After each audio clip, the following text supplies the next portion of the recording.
Good evening friends, welcome back to new video. तो देखिए दोस्तों, मेरी तरह आप लोगों के कई लोगों का जो प्रॉब्लम होगा, इस तरह से सीड पोड जो है वो पूरी तरह से सीड्स तैयार होने से पहले ही गिर जाना, या फिर देखिए इस तरह से जब छोटे होते हैं तभी सीड पोड जो है वो गिर जाना या फिर क्रैक हो जाने की बहुत लोगों को दिक्कत होती है। मेरे के लिए भी ये बहुत बड़ी दिक्कत है। बहुत मेरे जो सीड पोड है वो इस तरह से ड्रॉप हो गए या क्रैक हो गए।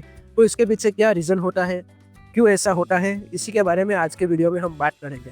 तो हम वीडियो में आगे बढ़े उससे पहले चैनल पे नए हो तो चैनल को सब्सक्राइब कर दीजिए और इस वीडियो को लाइक कर दीजिए दोस्तों। तो देखिए दोस्तों, सीड पोड जो है वो ड्रॉप होने का सबसे बड़ा रीज़न, जो सबसे पहला रीज़न मैं मानता हूँ, वो ये होता है कि प्लांट की कैपेसिटी ही ना हो कि वो इतने सारे सीड जो है वो प्रोड्यूस कर सके, और उससे ज़्यादा जो है वो उसके ऊपर सीड पोड लग चुके होते। जैसे कि ये प्लांट देखिए, ये प्लांट पे अभी करीबन जो है वो 18 सीड पोड की पेड़ लगी हुई थी, मतलब कि टोटल 36 सीड पोड लगे हुए थे।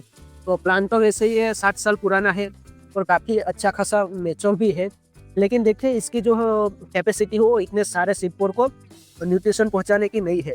जैसे कि हम सब लोग जानते हैं कि एडेनियम में हम वेल ड्रेन सॉइल रखते हैं, उसमें जो है वो न्यूट्रिशन ज़्यादा होता नहीं है, और प्लांट को हम जो है मैक्सिमम एक्सटर्नल न्यूट्रिशन देते हैं। तो एडेनियम में जो है वो बारिश के मौसम में ही हम ज़्यादातर फर्टिलाइज़र सब कुछ देते हैं। विंटर में जब सीड लगते हैं तब उस पर फर्टिलाइज़र का ज़्यादा असर होता नहीं, क्योंकि उस वक्त देखिए हम प्लांट डोरमेसी में वैसे होता है, पत्तों पे जो है वो ज़्यादा पत्ते होते नहीं कि हम उसके ऊपर स्प्रे करें, और जो सॉइल से हम ड्रिंचिंग करके फर्टिलाइज़र देंगे वो उसके एब्जॉर्ब नहीं कर पाएगा। तो उसके पास जो बारिश के मौसम में एनर्जी स्टोर करके रखी होती है, उसी से उसको पूरा विंटर और सारे सीड पोड जो है वो तैयार करने होते हैं। तो कभी कभार ऐसा होता है जैसे कि इस प्लांट में ज़्यादा सीड पोड लग गए और प्लांट के पास उतनी एनर्जी है नहीं, तो वो क्या करेगा, जो कुछ उसके ऊपर अच्छे अच्छे सीड पोड होंगे उसकी कैपेसिटी के हिसाब से उसको ग्रो होने देगा, और जिसके ऊपर जो वो एनर्जी नहीं पहुंचा पाएगा वो अपने आप ड्रॉप हो जाएंगे। जैसे कि ये देखिए, यहाँ से सारे सीड पोड जो ड्रॉप हो गए, और इसके ऊपर यहाँ से भी सीड पोड ड्रॉप हो गए, और देखिए यहाँ से भी। और अभी फिलहाल देखिए करीब 10 या 12 सीड पोड के पेड़ हैं। तो इनिशियल स्टेज पे, फाइनल स्टेज पे पहुंचने से पहले इसमें से और भी कई सारे सीड पोड देखिए इस तरह से ड्रॉप ही हो जाएंगे। फाइनल स्टेज पे तो सिर्फ कुछ 5 या 6 पेड़ ही पहुंच पाएगी। तो ये सबसे बड़ा रीज़न होता है। दूसरा रीज़न जो मैं मानता हूँ वो ये होता है कि प्लांट जो है वो थोड़ा कुपोषित हुआ होता है, मतलब कि उसके पास उतनी एनर्जी ना हो कि वो अच्छी तरह से सीड पोड को अराइव कर सके। उसने जो है बारिश के मौसम में इतनी एनर्जी स्टोर ना की हो कि जिस वजह से उसके सीड पोड जो है वो पूरी तरह से तैयार हो पाए। तो ये भी एक रीज़न हो सकता है सीड पोड जो है वो प्रीमेच्योर ड्रॉप होने का। उसके बाद देखिए दोस्तों, कभी कभार क्या होता है कि हमारे प्लांट पे पेस्ट अटैक होता है, कीटकों का अटैक होता है, उस वजह से भी सीड पोड जो है वो अच्छी तरह से हेल्थी तरह से बड़े नहीं होते और ड्रॉप हो जाते हैं। जैसे कि इसमें देखिए, ये स्वाजिकम का सीड पोड एक ही बना था मेरे पास लकीली, लेकिन उसके ऊपर जो है वो मिलीबग का अटैक हुआ और ये अच्छी तरह से अभी ग्रो नहीं हो रहा है।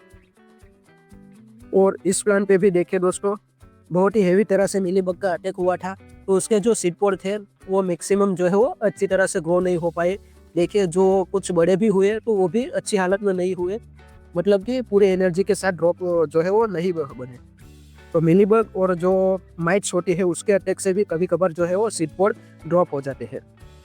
दूसरा एक बग्स मैं आपको दिखाता हूँ जो कि सीड पोड को बहुत ही बुरी तरह से डैमेज करता है, और मैक्सिमम जो सीड पोड कीटक के वजह से गिरते हैं वो उसके पीछे इसी का हाथ होता है। तो ये देखिए, ये आपको नज़र आ रहा होगा। देखिए इसको क्या कहते हैं मुझे नहीं पता, लेकिन ये कीटकों को, ये जो कीटक है वो सीड पोड को बहुत डैमेज करते हैं, और उसकी वजह से जो है वो बहुत सीड पोड ड्रॉप हो जाता है। ये जब छोटे सीड पोड होते हैं, ये उसमें अपने चोंच घुसा के जो है वो उसका रस खींचते रहते हैं, उस वजह से देखिए यहाँ पे देखिए इस तरह से सीड पोड पे बहुत सारे उसके निशान बन जाते हैं। बाद में वो सीड पोड जो है वो ग्रो नहीं होता और गिर जाता है। तो मेरे जो ये मैक्सिमम सीड पोड इस तरह से बने हुए हैं, आप सीड पोड के ऊपर ऑब्जर्व करोगे, देखिए इस तरह से ये पोड देखिए, इसके ऊपर आपको ये देखिए थोड़े थोड़े घाव के निशान नज़र आ जाएंगे, तो वो इसके वजह से हुए होते हैं, और मैक्सिमम जो है वो इस वजह से गिर जाते हैं। जैसे कि ये सीड पोड देखिए, तो देखिए इसके ऊपर आपको बड़ी आसानी से कीटकों के हमले के निशान नज़र आएंगे, वहाँ से उसने खाया है। देखिए ये, तो ये जो है वो सबसे खतरनाक इसका बग्स है। उसको आप जब भी आपके प्लांट पे कहीं पे नज़र आए तो उसको उठाइए, हाथ से उठा लीजिए, उसमें कोई प्रॉब्लम नहीं होगी, और उसको जो है वो कहीं दूर फेंक दीजिए या फिर मार दीजिए। इस स्टेज पे जो है वो प्लांट पे पेस्टिसाइड स्प्रे करना ठीक नहीं है।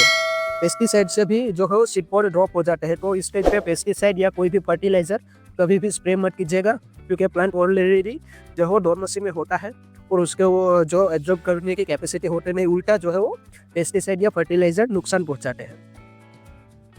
इसके बाद बात करते हैं कुछ ऐसी गलतियां भी होती है जो हम लोग करते हैं और हमारी वजह से सीड पॉड जो है वो ड्रॉप हो जाता है। उसमें सबसे पहली गलती जो होती है फर्टिलाइजर स्प्रे करना और पानी को स्प्रे करना। कभी कभार नहीं, मैक्सिमम हम जो सीखे हैं कि एडेनियम को पानी देते हैं तो शॉवरिंग करके, मतलब ऊपर से पूरे प्लांट को भिगो के पानी देते हैं। लेकिन जो सीड पॉड लगे हुए प्लांट पे ऐसा नहीं करना। सीड पॉड पे पानी गिरेगा तो वहाँ से फंगल अटैक होगा और वो सीड पॉड जो है वो गिर जाएगा। जैसे कि ये देखिए, तो आपको साफ साफ यहाँ नज़र आ रहा होगा कि ये जो सीड पॉड है इस तरह से अगर डैमेज होगा, देखिए इस तरह से सीड पॉड डैमेज होगा तो समझ लीजिए ये या तो आपने उसके ऊपर फर्टिलाइजर या फिर पानी का स्प्रे कर दिया है, उस वजह से ये जो है वो गिर जाएगा।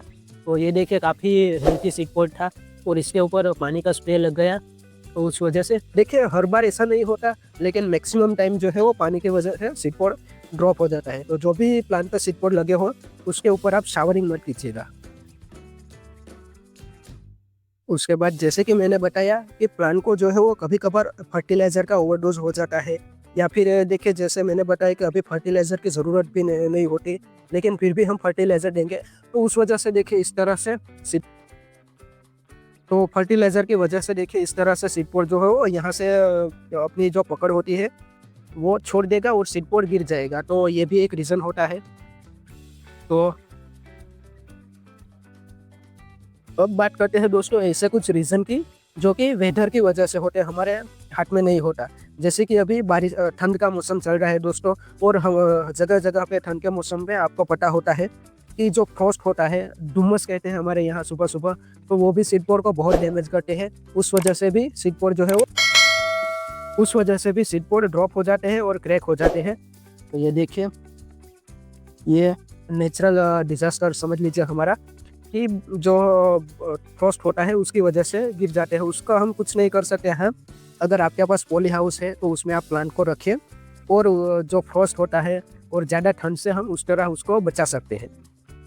तो ये भी एक रीज़न रहता है।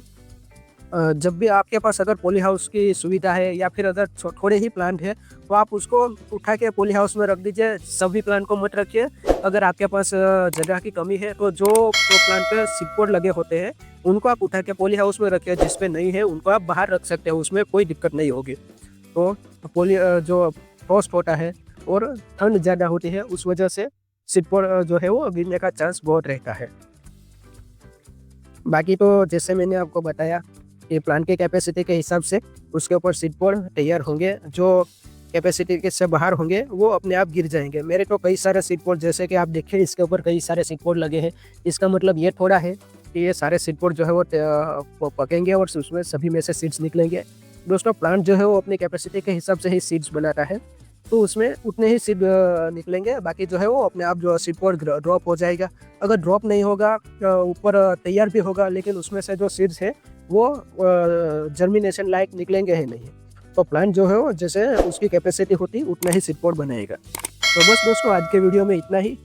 हम मिलते हैं नेक्स्ट वीडियो में। आपको वीडियो कैसा लगा मुझे कमेंट सेक्शन में बताइएगा ज़रूर, और आपके और भी कोई क्वेश्चन है तो वो भी कमेंट सेक्शन में आप बताइए, उसके ऊपर भी हम वीडियो बनाएंगे। तो बस दोस्तों मिलते हैं नेक्स्ट वीडियो में।